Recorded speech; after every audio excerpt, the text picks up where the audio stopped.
ఈరోజు రెసిపీ ఏంటంటే బ్యాచిలర్స్ అయినా బిగినర్స్ అయినా చాలా ఈజీగా చేసుకోగలిగే వెజ్ బిర్యానీ. చూస్తే ఇంత సింపుల్ ప్రాసెస్ అనిపిస్తుంది. ఐటమ్స్ కూడా నేను వాడే ఐటమ్స్ ఎక్కువ కనిపిస్తాయి ఇందులో, కానీ వాటి క్వాంటిటీ అయితే చాలా తక్కువ. దానికోసం ముందుగా కుక్కర్లో ఆయిల్ వేసుకొని కొంచెం బిర్యానీ సామాన్లు అయితే యాడ్ చేసుకోవాలి. ఇప్పుడు అందులో సన్నగా తరిగిన పచ్చిమిరపకాయ ముక్కలు యాడ్ చేసుకోవాలి. మీరు పచ్చిమిరపకాయలు వేసిన కారమే బిర్యానీకి వస్తుంది, ఎందుకంటే ఇందులో కారం ఇంకా యాడ్ చేయం కాబట్టి. ఇంకా దాని తర్వాత ఉల్లిపాయ ముక్కలు, కొంచెం అల్లం వెల్లుల్లి పేస్ట్, అలానే కరివేపాకు కూడా యాడ్ చేసి కలుపుకోవాలి.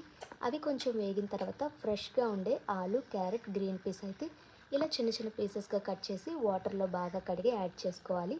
వాటిని ఒక 2 నిమిషాల పాటు నూనెలో వేయించిన తర్వాత సన్నగా కట్ చేసిన టమాటో ముక్కలు అయితే ఉంటాయి కదా, అవి కూడా యాడ్ చేసి బాగా కలుపుకోవాలి. ఇప్పుడు టమాటాలను మగ్గడానికి కాసేపు మూత పెట్టాలి. ఇంకా మూత తీసేసరికి బాగా మగ్గిపోయి ఉంటాయి కదా. ఇప్పుడు అందులో తగినంత ఉప్పు, అలానే పెరుగు వేస్తే వెజిటేబుల్స్ బాగా మగ్గుతాయి.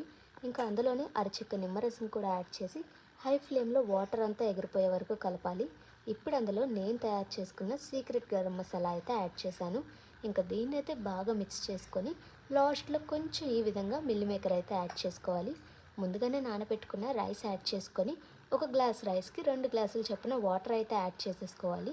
ఇంకా కుక్కర్ మూత పెట్టేసి ఒక 2 విజిల్స్ రానివ్వాలి. అంతే, చాలా యమ్మీగా, డెలిషియస్గా, సూపర్ క్విక్గా మన వెజ్ పులావ్ అయితే రెడీ అయిపోయింది.